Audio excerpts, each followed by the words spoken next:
everybody, this is Matthew Armstrong here on day 20 of our 90-day transformation process from mediocrity to mastery.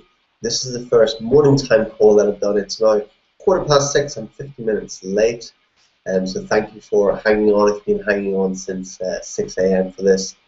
Much appreciated. This is creating a new habit for me, and so it took me a while to get going this morning.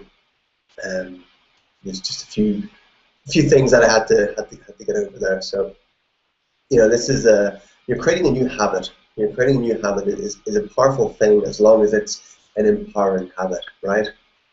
And I just about created a habit of doing these live trainings every evening. So I've done 19 of them, right? And after you do 21, then that's a habit ingrained in your mind. You've created a new neural pathway, effectively. And from that new neural pathway, suddenly it becomes easier to do that thing, right? Where at first, the first 21 days is a lot of willpower and discipline and creating some sort of strategy where you make yourself do something. It's not really in the forethought of your mind. You're sort of giving yourself other ways. Maybe it's through having an accountability partner, or maybe having something written in front of you every day, or maybe just like making this conscious decision of, okay, every day I'm going to do this. You have it written down in your diary, and you push yourself to do it for 21 days. Whether it's going to the gym, starting a workout routine, deciding that you're going to read 10 pages every day, or whatever it is. Creating new habits, even as small as they might seem, are very, very powerful. And sometimes the reason we don't create new habits is because we think it's a big thing. We think we have to do this big thing. For example, if we want to start exercising, and we've been sedentary for a long time, then the idea of, okay, I've got to train 6 days per week, an hour and a half each time. It's got to be a 6-mile run, then go to the gym, then do this. I think, well, I'm never going to start that, because it just seems too much. It's too big a jump from where you were. But remember, it's the habit that's the most important thing, right? So if you just said, okay, I'm going to start exercising. I'm going to start exercising every day, but it doesn't have to be an hour and a half. It doesn't have to involve going to a gym. You can just start with, okay, I'm going to start with 5 push-ups, 5 sit-ups, and a walk around the block. That's good. That's what I'm going to start with. Doing that every day. Do that for the first week, right? Second week, okay, 10 press-ups, 10 sit-ups, twice around the block, right? Third week, okay, this week I'm going to do 20 push-ups, 20 sit-ups every day, and I'm going to jog around the block 2 or 3 times, right? And after those 3 weeks, you've created a habit, right?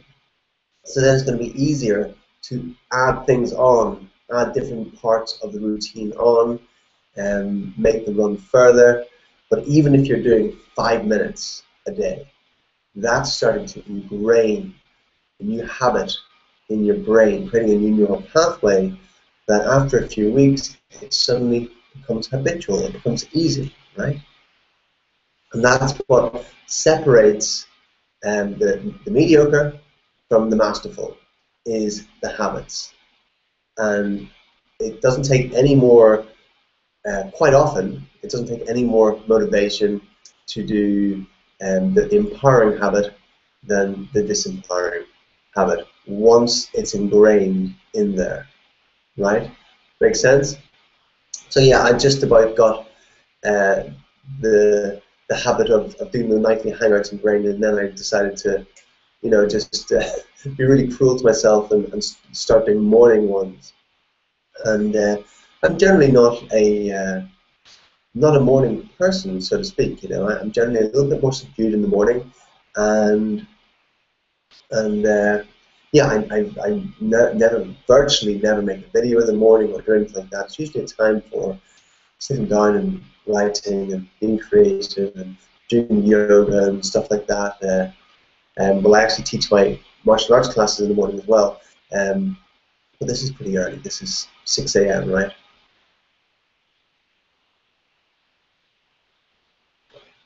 So think about some new habits that you can create in your life, and just do something small every day, even if it's 1 minute. You know, as speaking with a friend the other day, we were talking about it, and he said, you know, if you want to start meditation, he was just saying with a client of his that wanted to start doing meditation, but just thought it was just this big thing. I said, okay, just start with 1 minute, right? 1 minute a day of meditation. No matter where you are, you might be saying, you don't have to go and, you know, light the incense sticks and light the candles and hit the gong and create this room for meditation. But you can just be sitting in your car. You can be sitting at your desk in front of your computer or whatever, and you can just sit back for a moment and just sit there and close your eyes and sit up straight. And maybe you want to do this with me right now. How about this? How about we do 1 minute of meditation? Okay? Play with me. So sit there, have your spine erect, relax your shoulders, notice your breath running deeper. Lift up your chest, slightly open your rib cage. The breath runs even deeper. Your eyes are lightly closed. Your body's relaxed.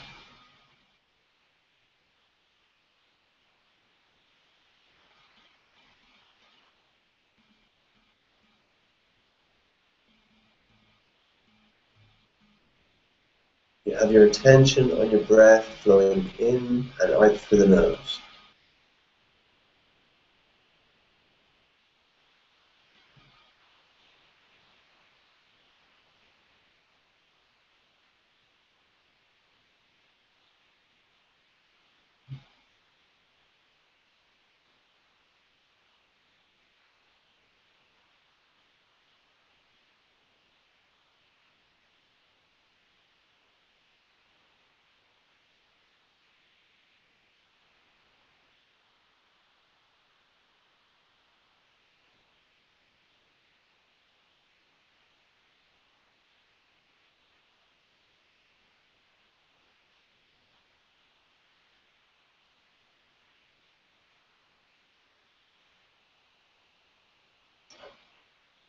And open the eyes again, feeling great. And so I really needed that there. I didn't do my ritual that I do before I start a video or training like this. I forgot to do it. I just sat down and hit start broadcast and didn't do my little ritual, so I wasn't fully prepared there, you know. But the little meditation that helped me center myself and ground myself. So it's amazing what 1 minute can do.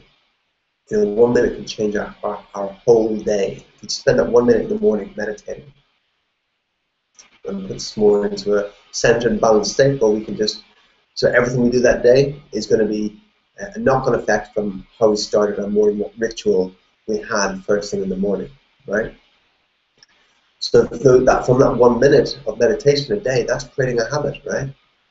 And then from there, after 21 days, it's not going to be too hard to bump it up to 5 minutes, 10 minutes, or 20 minutes. And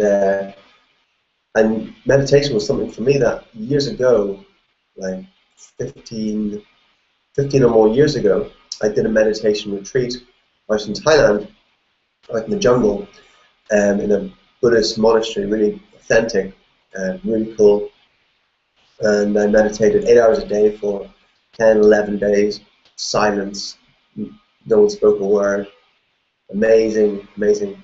Got so many amazing benefits from it. But I had this idea in my mind that to get benefit from meditation, you need to be doing it 2 hours a day. I had this belief: to get benefit from meditation, you need to be doing it 2 hours a day. And so that actually prevented me from meditating. Was that thought that well, I can't get benefit from meditation unless I'm doing 2 hours a day. And I thought, well, I don't have 2 hours a day. Maybe next year when my schedule's less busy, I'll start meditating then, right? And so I didn't do seated meditation. My meditation was more like doing Tai Chi and like meditation and martial arts and things like that. And then I went and did a Vedic meditation course when I was over living in Los Angeles, and my meditation teacher said, 20 minutes a day is all you need. No, 20 minutes twice a day. He said that's all you need. You don't need to do any more than that. Your maximum benefit is achieved through doing 20 minutes meditation in the morning, 20 minutes meditation in the evening, doing this special mantra meditation. And I was like, oh, I can do that. And suddenly, because it didn't seem like such a big thing, I suddenly created this habit, which I carried on for years, of doing 20 minutes meditation in the morning, 20 minutes every evening. And I'm sure I got great benefit from that. So sometimes it's just a little shift in our beliefs, and not making the mountain too hard to climb for ourselves, and just going, okay, what new habits can I create? I don't have to be, wildly successful at this habit. I just want to create lots of little new habits, and that's what I said makes the difference between mediocrity and mastery. So if we, it's if you look at it like this, through the, I suppose, like the law of attraction sort of idea is, your thoughts lead to your feelings, and your feelings lead to your actions, right? And but then what comes after that? Well, your actions create your habits, and your habits create your character, and then your character creates your destiny, right? So it's the thoughts you're feeling every day, the feelings associated with those, which are going to create your actions, and those actions create your habits. Those habits create the character, who you are, how you show up, and that becomes your destiny, right? That is the simple formula, or how it really works. Yeah. So look at your habits, and look to maybe take out old habits and reinstall new, more powerful, empowering habits into your life. Like watching this every day. That's an empowering habit, right? Reading every day, doing sort of personal development every day, exercising every day, creating the habit of drinking water every day. This is the first thing I do in the morning when I wake up, is I drink between a pint and a litre of water a day. That's why I've got this glass here, and then I've got this glass here. First thing I do in the morning is I drink this much water, because it will, we are most dehydrated first thing in the morning. So this will lubricate all my whole body, right? It will lubricate, it will flush out my kidneys, water will open up all the blood vessels, the arteries and everything, so the blood will flow better, it will transport more oxygen around the body to the brain and everything. So that's the best thing you can drink first thing in the morning. Before you take anything else, you want your water in. Alright, so let's carry on reading from our book, The Values Factor. And if you haven't got this book, then you need to get it, by Dr. John Demartini. And we're reading from it each day and doing the exercises. And I got myself a special book just for doing the exercises in.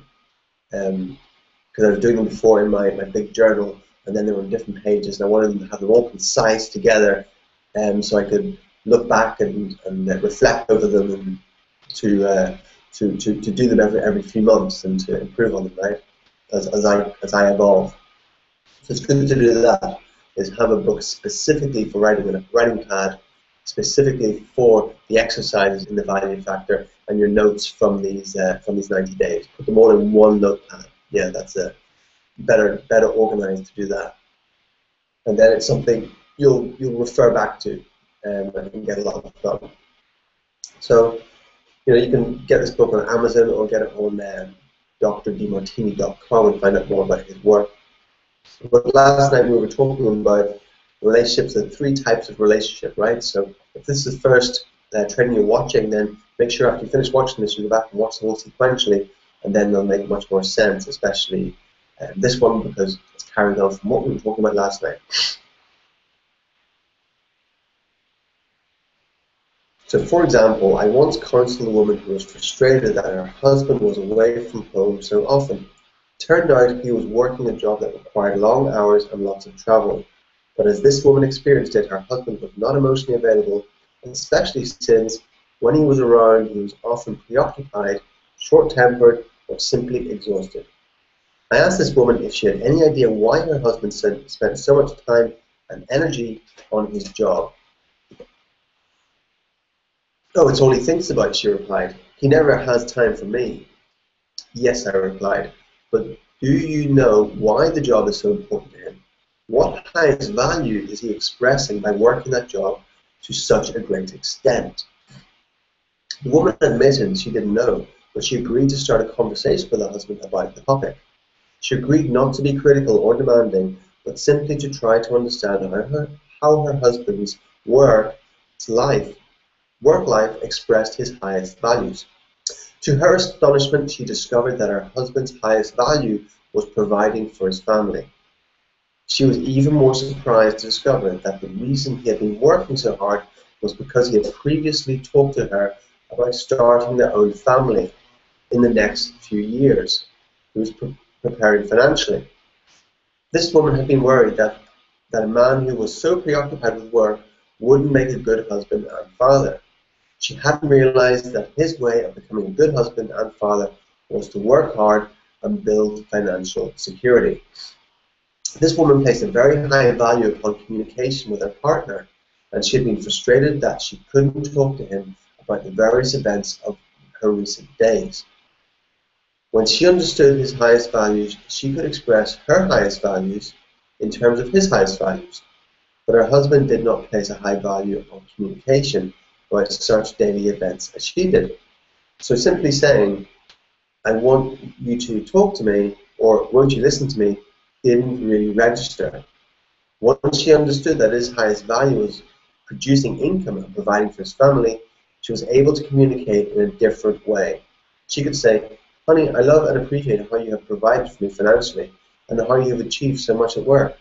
I'd really love to share with you how your dedication to work has been helping me and giving me many opportunities to do so many wonderful things.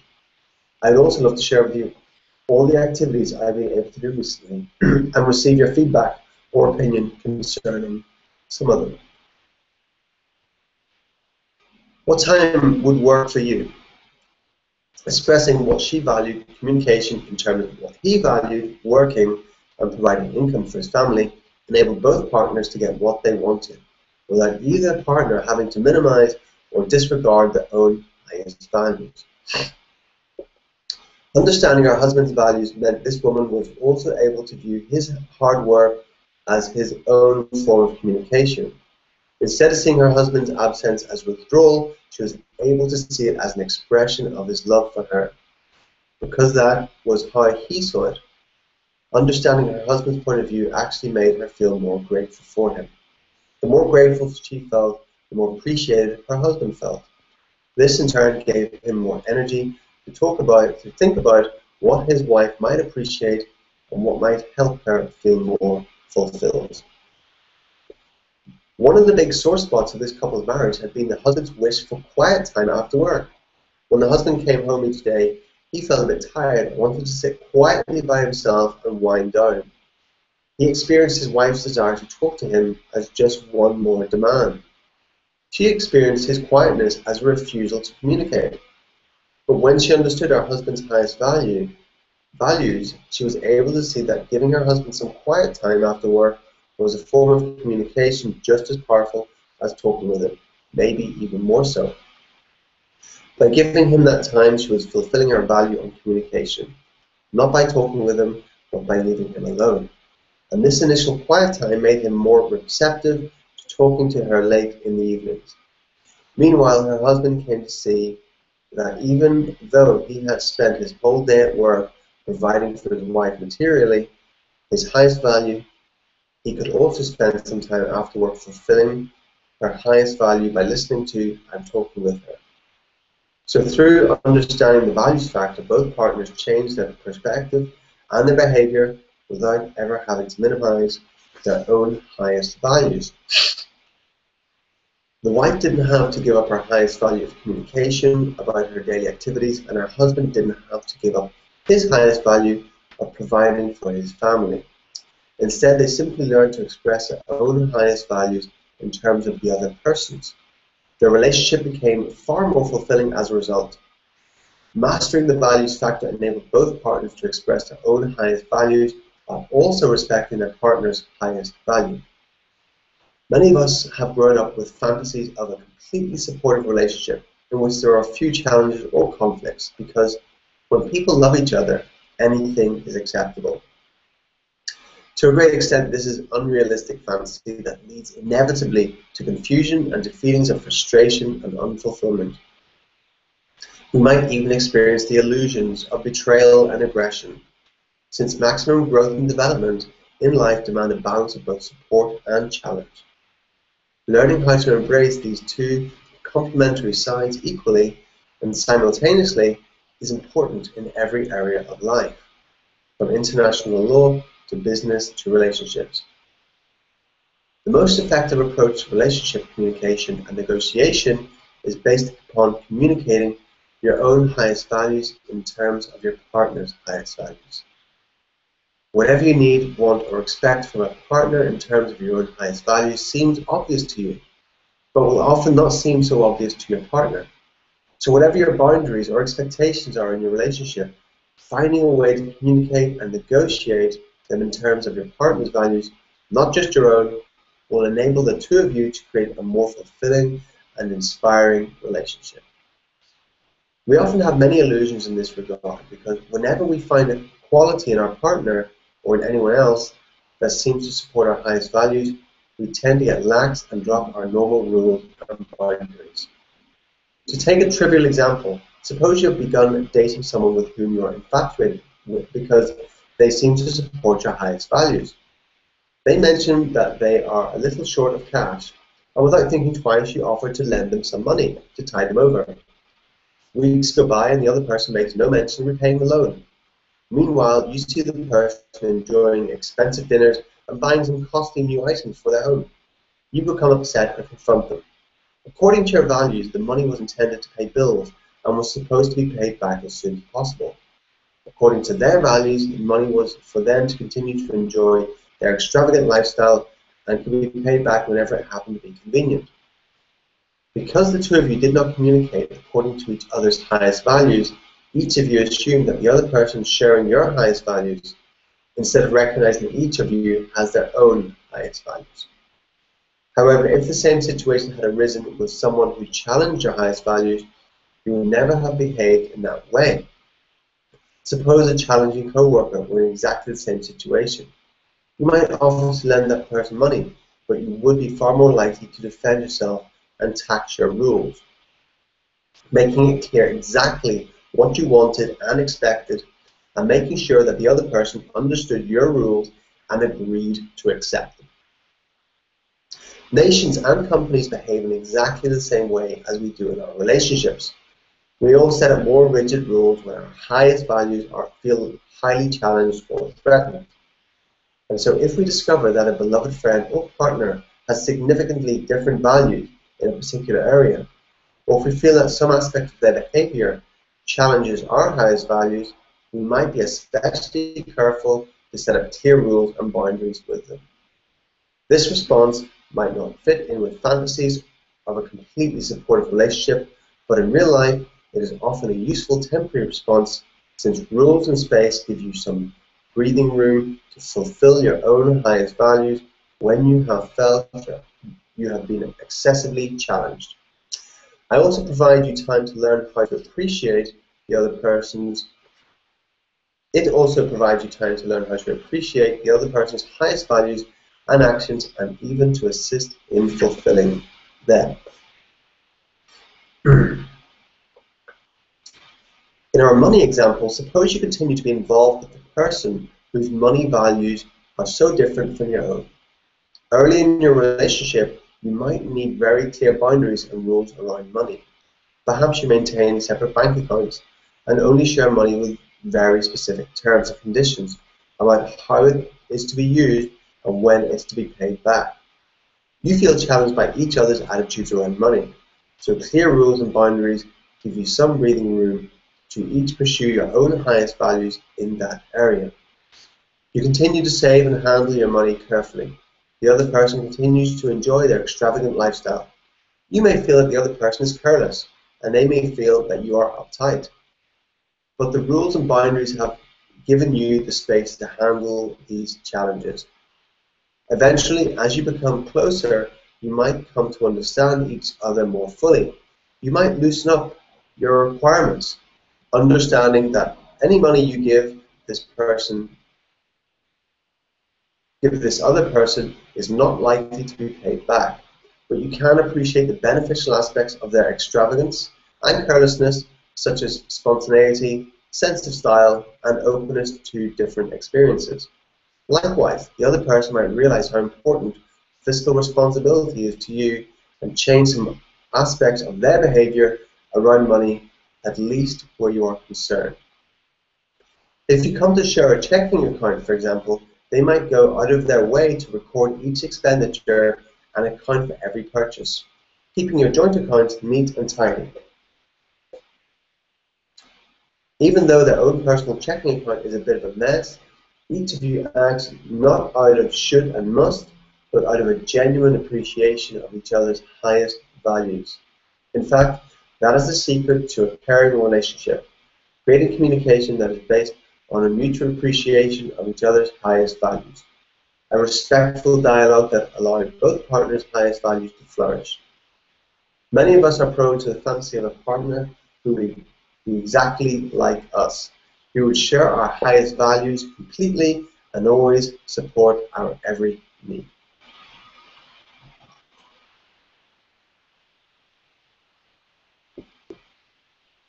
But if any two people are exactly the same, one of them is not necessary. The purpose of a relationship is not to support us 100%, but rather to teach us to love the parts of ourselves we've disowned. A fulfilling relationship will manifest a respectful balance of support and challenge, learning how to appreciate your partner's similarities and differences, beginning with his or her highest values, is crucial for a caring relationship. The secret to fulfilling a relationship in any sphere is to remember that each of us filters love through our own highest values. When our partners, family members, or friends express their love for us, they often do so by manifesting or expressing their highest values, not ours. And that may make it difficult sometimes to see how much they love us. A father who has a high value on education will express his love by purchasing his child a book full of valuable information. Maybe the child doesn't like to read. Maybe he likes to play computer games instead. So the father is expressing his love by following his own highest values, not his son's. But the love is real. The child may simply not fully understand it. Likewise, a mother who values beauty will show her love by helping her daughters or sons become more physically appealing. Her children may not experience this as love. They might experience this as control, criticism, or disregard. But the mother is simply manifesting her own highest values and expressing her love through them. When parents master the skill of communicating what they value most in terms of what their children value most, a new level of relationship communication within the family emerges. Parents and children become closer as each comes to appreciate the other's values.